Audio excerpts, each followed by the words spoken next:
Thank you. Welcome. Thank you. Good morning. Good morning. My name is Ed Dunn, and I am an author and a mindset coach. The truth be told, I'm a newly minted author and a little bit more of a seasoned mindset coach. By mindset coach, I mean a life coach, but with a slightly different emphasis. And I'm just delighted to be here today to present the book I've just finished writing called Peripheral, The Journey from Partial to Perfect Sight, which is my life story, and a related coaching practice, which based on how I explain the practice, you'll see how it flows from the story of my life, from the book, to helping people on the other end. So thank you so much. This is a wonderful group. I really appreciate the introduction that Rob has given both to the organization, 1 Million Cups, and for the invitation today to speak. It's, wow, what a great group, what a great energy, and what a great space. So I really appreciate the chance to be here. By way of introduction to the book, I'd like to start with its dedication. Its chief and first dedication is, I dedicate this book as a rather long love letter to my daughter, Lauren Louise, that she may know more of her father and of our life together in reading its pages. That was the first and foremost impetus for me to sit down 2 years ago at the laptop each day and start writing. And the quotation that I use at the beginning of the book that I've held on to for years and have always loved comes from some time ago, 2nd century Roman emperor, warrior king, and philosopher Marcus Aurelius, who said, "Accept whatever comes to you, woven in the pattern of your destiny, for what could more aptly fit your needs?" And as I unpack the story and what I hope to do with the story, hopefully that quote resonates. So Peripheral is, I call it a book because that's optimistic. It's a manuscript at this point. I've written it. It's a 75,000 word memoir. It's a work of creative narrative nonfiction, which means that I've taken some creative liberties to change names, places, and events ever so slightly to protect the innocent and the guilty, and to move my life story forward in the direction that it's unfolded. It's written in 4 parts, 35 short chapters, stories, vignettes, with as much humor and honest vulnerability and sorrow, when appropriate, as I could present, to show kind of both sides of life. It's about 250 pages now. If I have the good fortune of actually getting it onto the printed published page, it may be about 300, 325. So it's not super huge. But let me just give a slight an overview, a book review, how I've organized it, what the story is, and then let that kind of flow into a few minutes on the coaching practice. And then I look forward to the Q&A, because that'll really draw out more of the detail. Peripheral, The Journey from Partial to Perfect Sight, is the story of what happened in my life, the moment that it happened, and the path I followed to ultimate diagnosis of a rare retinal disorder known as Stargardt's disease. I'm 18 years old. I'm in college as a freshman. I leave a pure and simple, sheltered country life in Western Pennsylvania to come to the big city of Los Angeles to attend college. And very early on in that first semester of my first year, I'm sitting in 8 a.m. psychology class, and my sight falls apart. I'm looking at the whiteboard, down to my notepad to take a note, and in that instant of looking back up at the whiteboard, something had changed. The best way I could represent it was twinkling dots.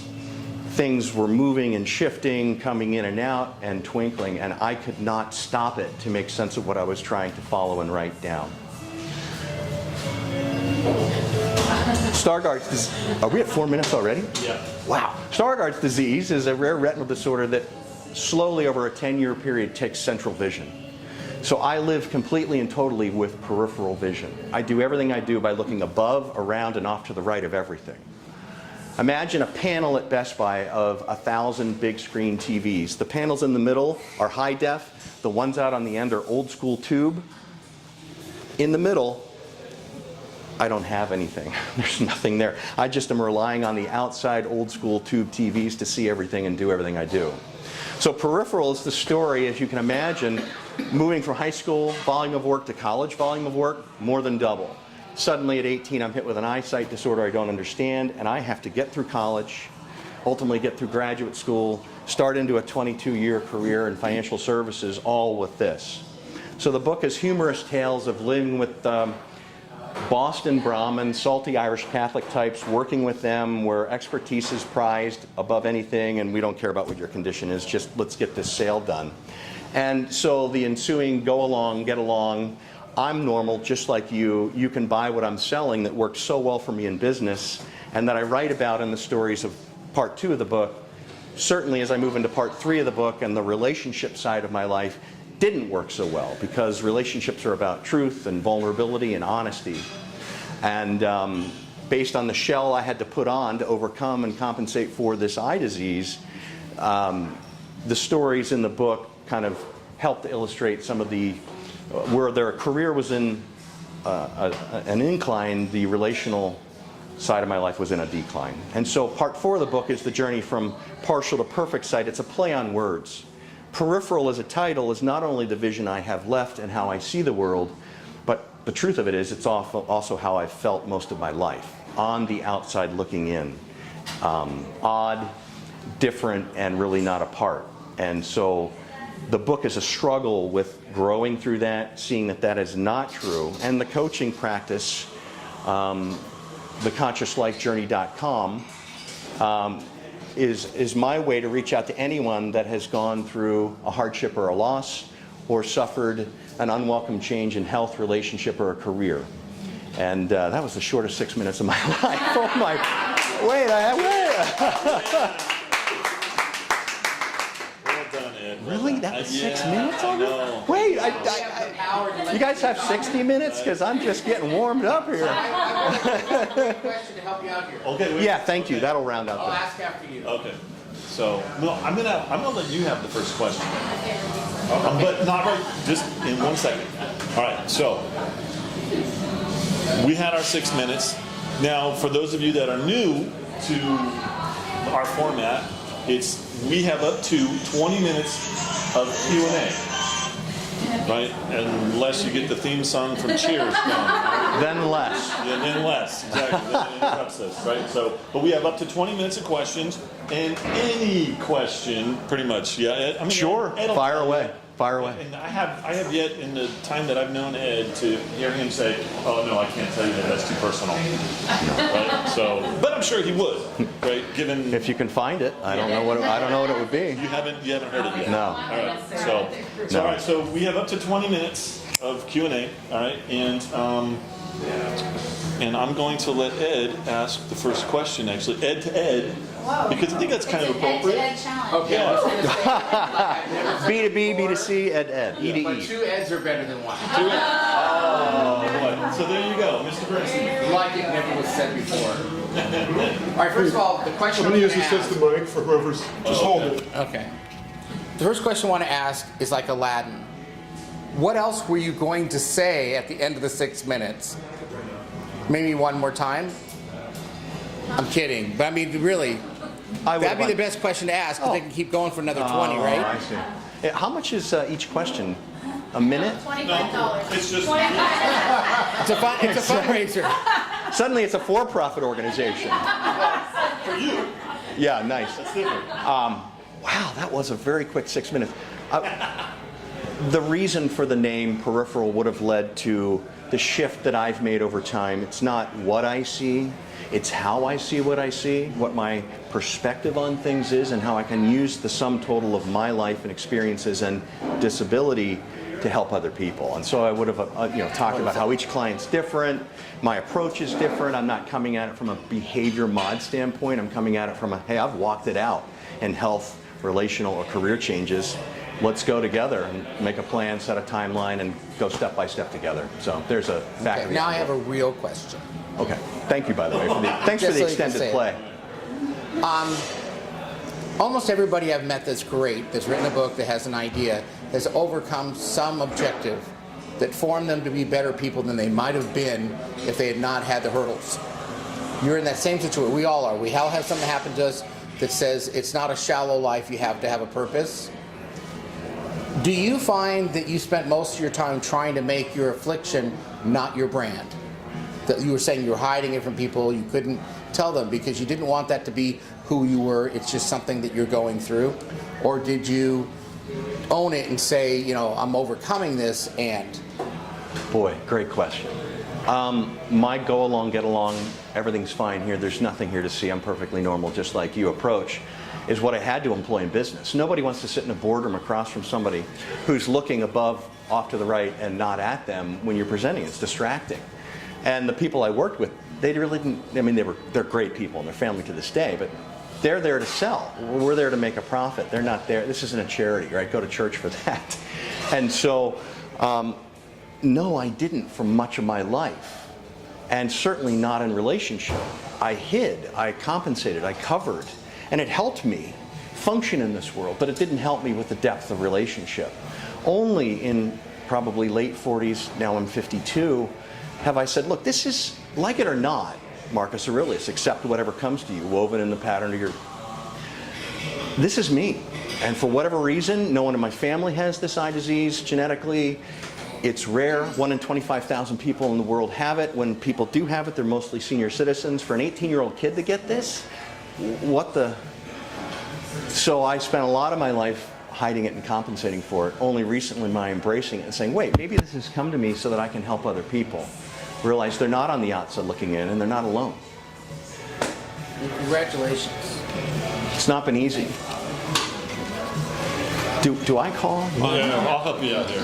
Thanks. Thank you. You said it took 2 years to write the book. Yeah. At what point did you say, you know what, I'm going to write this down and then I'm going to go at it? What happened at that time where you finally wanted to put it down? I was down with friends in Coronado on a beach with, wait for it, a cigar lit and a scotch poured. And my friends challenged me and said, look, we're tired of you talking about this. Just go sit down in front of the laptop and get started. And like, you know what? It was April 17th, 2017. I'm going to. So I started by May 1st. I took 2 weeks to think about it, of course. I started on May 1st, 2017 at a Starbucks. I love to be out and about with some white noise and get started. And they say it takes about 2 years to write and refine and let it sit and come back to and edit and doubt and question and give up and come back. And it takes about 2 years to get a book written. And believe me, that is, as someone in the financial services world that was selling and traveling and late night dinners and clients, to suddenly be the introvert that I truly am and sit in a coffee house for 2 years without a lot of reinforcement, without a lot of anyone seeing it but me, breathing my own air in my own ecosphere. Man, that was quite a journey for myself in terms of reinvention and rewiring. So, Congratulations. friends prompted me, long story short. Yeah. Stop talking about it. Just do it. Over here, right? So Ed, Kyle. you say it's not what you see, it's how you see it. So my question is, how do you see pizza and what is your favorite pizza? Oh my goodness. So can I just put this into context? The floor is yours, Senator. I defer. Right. All right. So Kyle was our MC for forever, and he always took the opportunity to ask the first question, and that was the question that he would always ask. Oh, yeah? So there you Well, go. thank you. I'm now fully indoctrinated in the culture. I see pizza very well from my hand to my mouth, and beef and black olive would be my answer to that. Black olive. All right. All right. Over here, Samantha. Hi, Ed. Hello. So you wrote that lovely manuscript, and my question to you is, do you have a publisher? If you do have a publisher, how did you go about finding one? And if you don't have a publisher, what is your process for finding one? I've looked at this journey, 2-year journey, as 3 Himalayan mountains to get over. First, write it and write it well. And I think that's done. Second, I've put it in the hands of at least 50 people now, friends, family, certainly anyone in the book for comment. And that's interesting.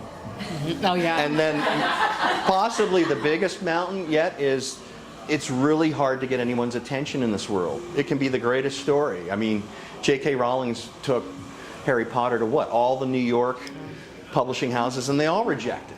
And so, is it luck? Probably. Is it the right person resonating with the idea that represents the right kind of publisher that says, you know what, this is inspirational, it's a unique story, we want to publish it? No, I do not have an agent. I think that's the first step. No, I do not have a publisher. I've been working on the first 2 mountains first, but now I'm turning to cutting it up and sending it out in the piece parts that agents want it. First chapter, first 50 pages, whatever, it varies.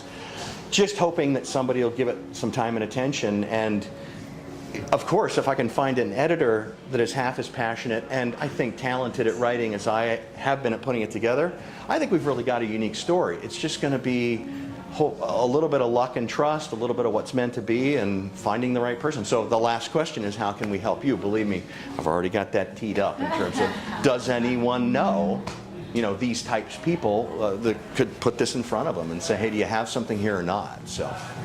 You can always self-publish. Yeah. Well, Amazon, right? You can self-publish on Amazon. Do that too, yeah. A lot of ways. I want to try traditional paths first, but maybe that's just more hope than anything. Well, there's a question in the back. Okay, hey Ed, I have a question. Hey. For the book, who is your target audience? Who would benefit most from reading this book of Thank yours? you. Initially, some friends thought, were you writing this for people with disabilities? Well, yeah, of course. I'm writing it for anyone, which means I'm writing it for everyone. Anyone that suffered hardship or loss, or had an unwelcome change in health, relationship, or a career, which if we live long enough, guess what? That's going to happen. And we all have to make our way. Anyone that could use a little bit of inspiration through the book or a little bit of help from a coach. I'm not an MFT. I've got plenty of MFTs I could refer you to if you need, or PsyDs or psychologists. That's not my come from. My come from is walking it out, the practical, been in the trenches, succeeded and failed despite it. How can I help? What can I give? That is my approach as a coach. Pardon the rhyme. But. Perfect. All right. And did you have another question? Yes. And then Kyle after. I've met a lot of people that publish books. I met Jack Canfield. They turned him down too. Oh, Chicken Soup for the Soul. And his method was he did public speaking so that people knew who he was. And he had every gig that he went to say, I'm not asking you for money. Give me your name, your phone number, and your email. If you're interested in my book when I publish it, I'll contact you. And he went to a publishing convention and went to all the publishers again and said, I would like you to publish my book. And they said, we don't think there's any interest. And then he handed him a mail sack of 250,000 names and emails of people he had met that wanted to buy the book.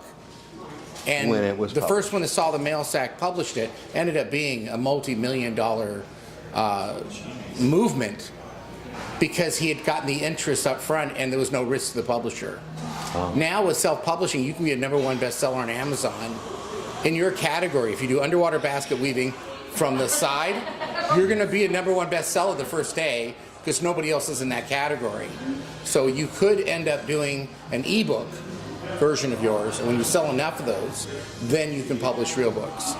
But there's a lot of people that only get ebooks now, so you would have the ability to get the book out there and then show how many sales you had and then do the speaker tour. Are you more passionate about your book sales? This is my question. That was a statement.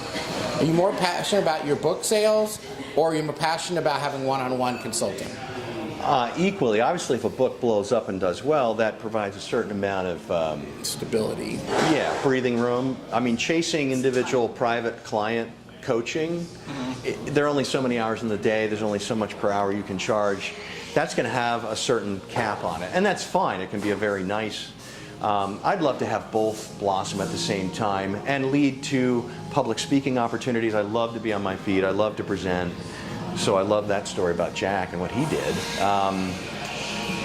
I can do bigger group coaching. I mean, all kinds of things can open up. It's just what gets traction first and helps put me out there. So thanks to Rob and the invitation, I'm thinking I want to look up every opportunity to talk to anybody that'll give me 10 minutes or 6 and just talk and get better at and more refined at the talking and just build it that way. Thank you for the practical idea of, hey, keep a sheet of names and email addresses. When my book's published, if you're interested in buying, I'll contact you. It's your list. It's all on the list. Cool. Thanks, Ed. So, other Ed. Two things. Is your microphone on? I don't know. He clipped it and said, "Don't worry about it." Oh, okay. How's it sounding? Sure. Okay, good. Through this journey, there's always ups and I'll downs. send that around. You can take one. So for you, did you ever hit the moment where you're like, I think I'm giving up? If so, how did you recover? If not, what is a moment? Yeah. What was a moment that was really difficult for you? Thank you for this question, because I knew there'd be no way I'd fit it into the 6 minutes.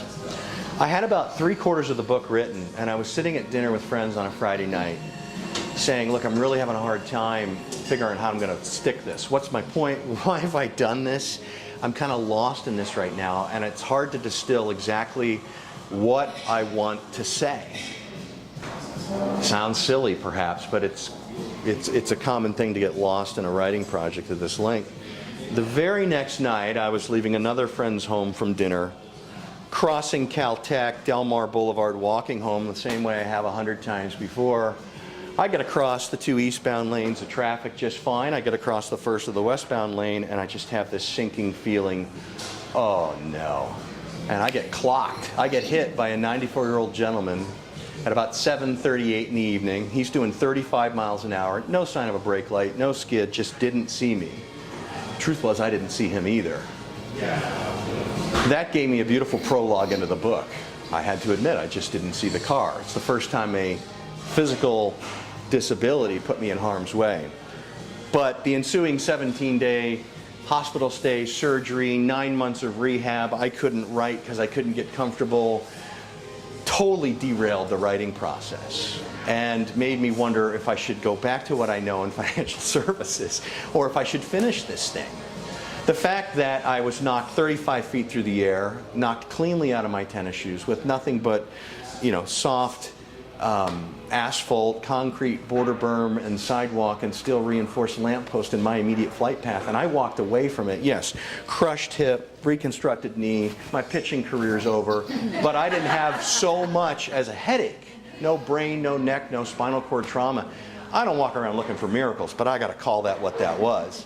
Led me to finish the book, led me to have a fairly humorous epilogue out of the book, and helped me get over that mid-period, what am I doing? And so what was a bad thing actually was a good thing and actually propelled me to make it a better work and to finish it up.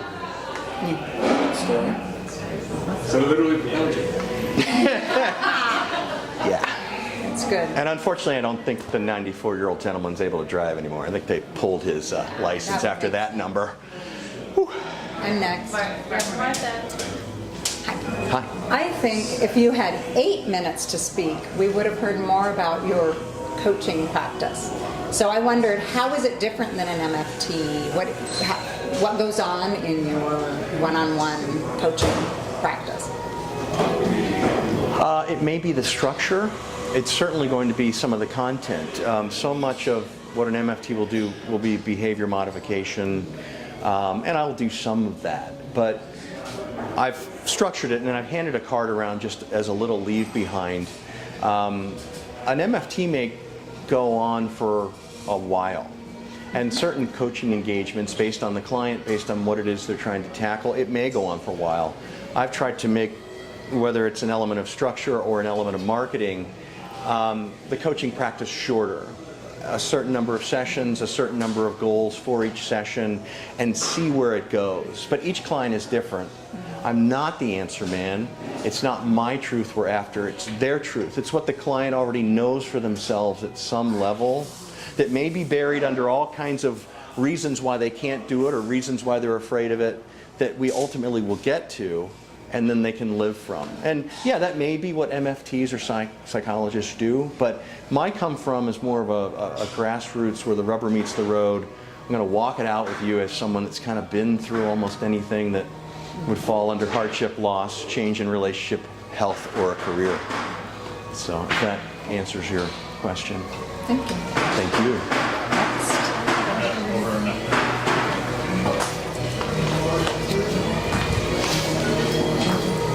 I had a question about your use of the word periphery. And at the very end of your talk, you mentioned that periphery had a double meaning. And not only was it your physical eyesight due to your disability, but you had also referenced that you felt that you had lived your life that way, on the periphery, on the outside. And I was wondering if it's sort of a two-part question in the past.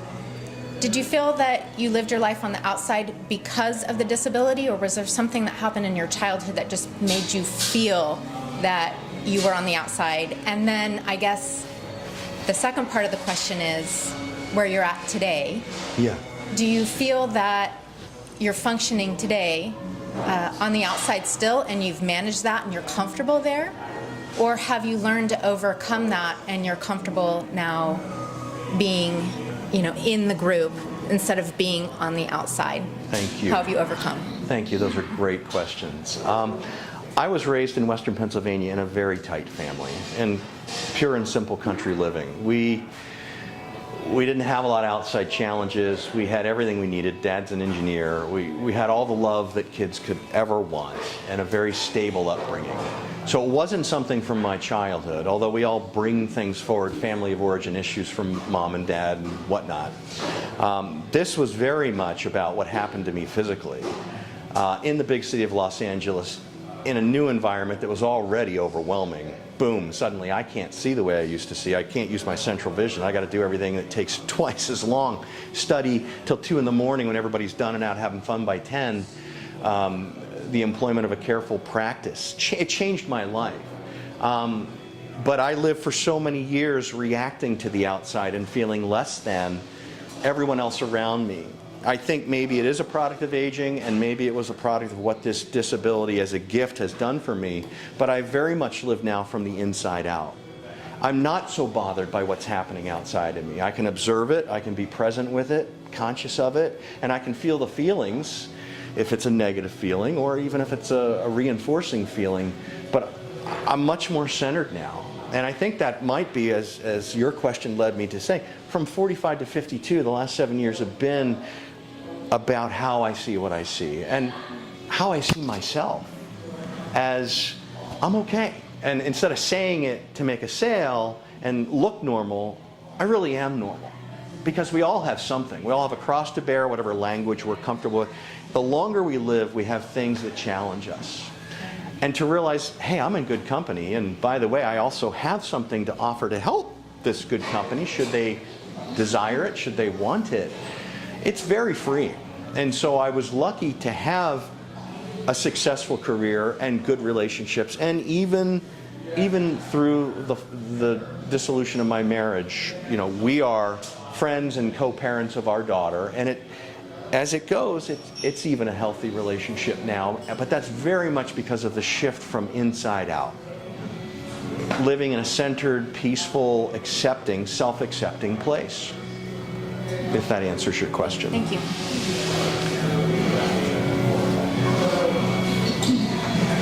All right, well, actually, that's like perfect timing. We're All right.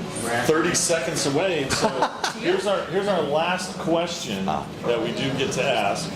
And it's our standard question. Is boilerplate question, yep. And you know what it is. You read the cheat sheet. Yes. Right? So, but just for the camera and microphone sake, we as a community, how can we help you? Thank you. And thank you all. And thank you 1 Million Cups for what the organization does.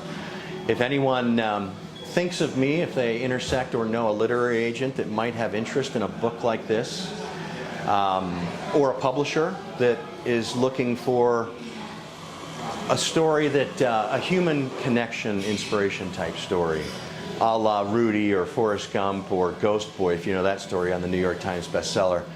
If you think of me and can connect and I can put a copy of the manuscript in their hands, I'd be delighted. And or any other speaking opportunities like this, to your point about getting up, telling the story, sharing it, see if it resonates, and see if anyone steps forward and says, hey, come speak at my church, come speak at my group, come speak with my cigar and scotch tasting group, whatever, I'll be there with bells on. So, awesome. Thank you. Well, all right. Well, thank you, Ed. Thank you all.